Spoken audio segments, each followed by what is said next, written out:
make it a nation, but he will be a missionary, because through him all nations will be blessed. In Genesis chapter 12, verses 1 to 3.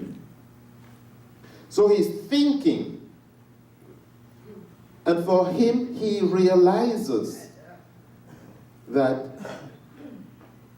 he needed to make sure that his son, Isaac, remained in the will of God. Remember that Isaac that he nearly lost in chapter 22 when God asked him to sacrifice his only beloved son from his wife Sarah. So thinking about it, he calls Eliezer, his eldest servant. He makes him swear not to bring Isaac back where God said he shouldn't go, but to go to his family. Like we generally tell Christians, our youth and young adults who are single, when you want a mate, pray, seek the will of God, but beware not to choose to be unequally yoked. Seek a Christian, a child of God as your mate, because that is God's desire, that's God's will.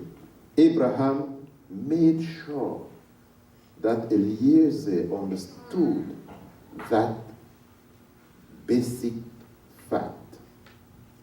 And this was very critical to the continuation of God's plan for Abraham. Because the plan of God was to bring about his glory to the world. And in order to do that, he had to put aside everything that could bring idolatry in the people that he was calling. The nation that he was forming was to rid every single aspect of what could be called idolatry. So Abraham charged Eliezer to find only somebody from the people touched by God, Abraham's family. So in this text, we have the fact that Abraham prepared. He forethought and planned. We have to understand that in the will of God, there is forethought. There is planning. There is preparation. There is prayer.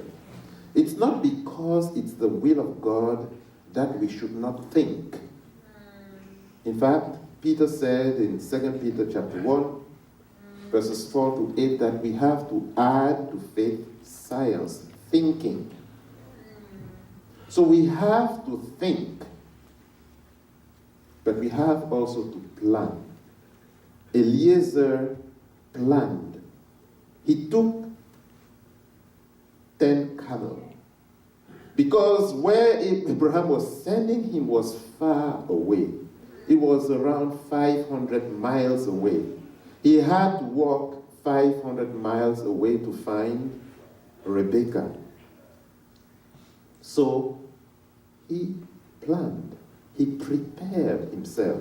He took things with him, dowries, because at that time in their culture, it was needed. So he prepared the trip, planned it, but he prayed.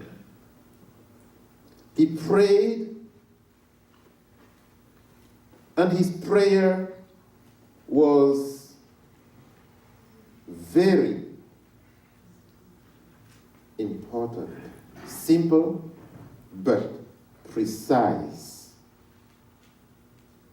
He asked for specific, direct, unmistakable guidance from God. And he used the fact that God loved Abraham. And God had called Abraham. And do you know, God loves each of his children. We are called children of Abraham. Romans chapter 8 makes us heirs of God, co-heirs with Christ. That is very important. It means God knows us by name. If we pray like he did, he prayed asking favor on behalf of Abraham. He prayed saying, the God of Abraham, God of my master. But we pray to our God. When we open our mouth to pray, we pray to our Father, the one who listens to our cry. So his prayer was clear. He had specific, direct, unmistakable requests from God. And we see in the text how even before he finished praying, God answered. And I want to tell you, really it's not at the end of his prayer that God answered. God had already prepared it.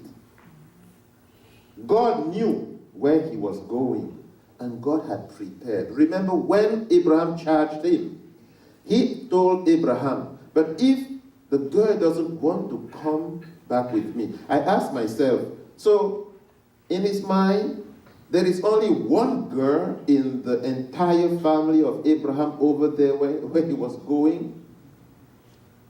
Only one. But it is just that God had a plan for one girl. It means God had already planned it and prepared it.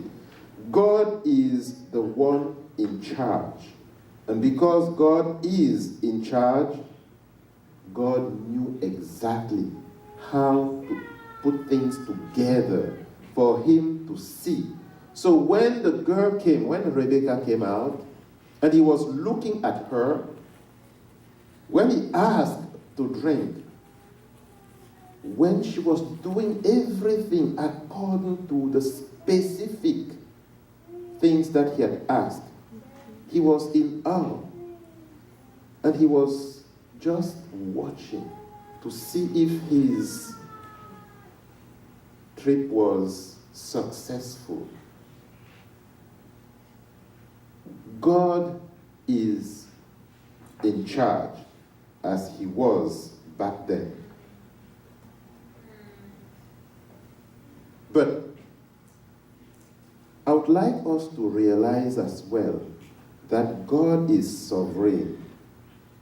And he may not explain to us his reasons when he does things. If we were to understand everything, we would be God. We wouldn't need him. So, everything seems on track to succeed. But God is the one to do every single thing. And he does it one step at a time. Eliezer couldn't jump the gun. Abraham couldn't. Why do we think today that we have to jump the gun?